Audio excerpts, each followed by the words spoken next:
Hi, my name is Christopher Payne. I'm here to do a reading today from Distant Sunflower Fields by Li Juan, the book I translated and which was published earlier this year in 2021 by Sinowitz Books. I'm reading from chapter 19, entitled Mother Earth, and without further ado, I'm going to begin. Lizards, I feel, are the single most similar creature to Mother Earth. Their ability to remain motionless, disguised among the myriad masses of animals populating the planet, serves to make their silence a concentrated single drop of all that is wild and untamed. It's that capacity to conceal themselves in the moment that is the source of the world's brightness, its grandness. At least it is to me. I remember the day the intensity of the sun at noon was opening up the winter recesses of Mother Earth, burning off the darkness and cold from the night before. I removed my shoes to stand barefoot on the firm, hard earth underneath. I stood there for what seemed like forever. I lingered. But I couldn't hope to match the lizard's ability to do the same. I guess that's what makes us different. Mother Earth and I, estranged strangers. But I remember, standing like that, under the light of the world, it felt as though 1,000 eyes were staring at me and there was nowhere to hide. All I could do was search for traces of the lizard. Time ceased to pass, and I remained there, unconcealed, so many eyes staring at me, and yet somehow, someway, I was able to endure the attention. And in that moment, I found that I could suddenly say all those things I'd been too shy to say before. I could talk of love and attachment. I was no longer plagued by human stubbornness, aloofness. In their place, I felt a sense of kinship with people. I felt clean and honest, pure. And like those people, I felt love for my home, for the day-to-day realities of living, the complexity and the messiness of it all, the contradictions and weight that went with it. But there was absolutely nothing that could make the lizard move.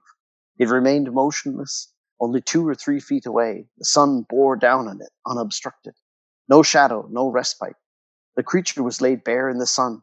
Perhaps it's better to say it had concealed itself under the sun's glare. There's a particular fierceness about the shape of the lizard's body, but also a certain form of tenderness about it, too. Its eyes looked as though they were always filled with tears. I watched it, but it did not watch me. I stared at it, my eyes unwavering, but it never once reciprocated, never once directed its gaze at me. The sun burned white hot. I straightened myself and closed my eyes. When I opened them again, the world had turned the page. There was something different, barely noticeable. The lizard had arched its tail into the air. It was as though it was dreaming. The appendage continued to reach into the sky, although at a speed hardly visible to the naked eye.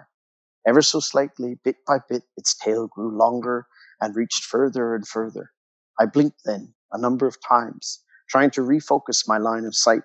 The reptile's tail had begun to curve ever so slowly around itself, gradually working its way towards its head, seemingly determined to wrap its tiny torso before finally coming to a halt. Its tail had become an impenetrable barrier, protecting its vital regions. Its defense prepared, the lizard now angled its head upwards and trained its ears on whatever sounds it could. Fortunately for me, I remained beyond the range in which I could hear and identify.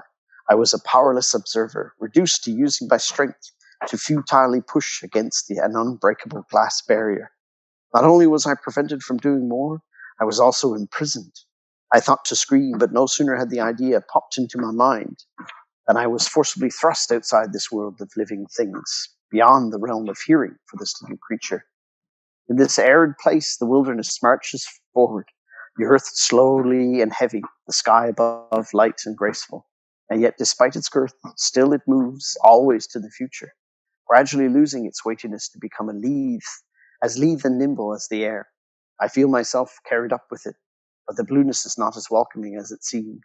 It grows hard and heavy at my approach, imposing its weight on me. Only the sun remains unchanged, forever above, its gaze forever elsewhere. My mind then suddenly drifts to the inland sea that was once the Gobi. Its vast, desolate expanse is the denouement of a great tragedy that played out in this land eons ago. It's the reason why people still say, until the end of days, the world continues to change. When that time comes, when the end draws near, all oaths and promises will fail. I stooped to examine a blade of grass more carefully. Its color seemed dull, its health in question. and yet it was still delicate and fine. I brushed away the sand and dust that clung to it, fully revealing its deep shade of green, exquisite like polished jade. All of this, the end of everything, had always been thus, but no one had ever thought to pay it any attention before. I was the only one who had taken things to heart, the only one who had internalized this pain as though it were my own. The world goes on, marching towards what? I walked on too, on and on, my mind a jumble of thoughts. If I removed my shoes, would my feet grow roots into the earth? If I were naked, would my limbs grow leaves? The more I walked, the more I could feel the earth's heart, its gravitas, its gravity pulling me down. It grew harder and harder to lift my feet from its surface. I struggled against being absorbed into its embrace, from being transformed into a seed. Seeds in a flower pot can only blindly grow in the dark. Like an old lady's hand clenched tightly to a cane, they search in all directions without ever seeing anything, carefully extending feelers before retracting them. Their ears listen, attentive to all sounds. During the day they hide, concealed deep in the earth, waiting for night to fall so that they can procreate and grow. The seeds buried deep in the earth have no such fear. You call, I shall answer, rise and fall, each struggling to be the first, fearful of losing out, the need for roots to wind and wend their way through the soil, to push and fight for life, a great orchestric concatenation of being. People have come. Their footsteps fall on the earth, and the plants exhale slowly together, urging each other to be silent before they all hold their breath. They wait for the footsteps to pass them before coming to life once again. Only in man's absence can the world feel at ease. Flowers bloom when man is elsewhere. They snatch the moment of time when they're free from human presence.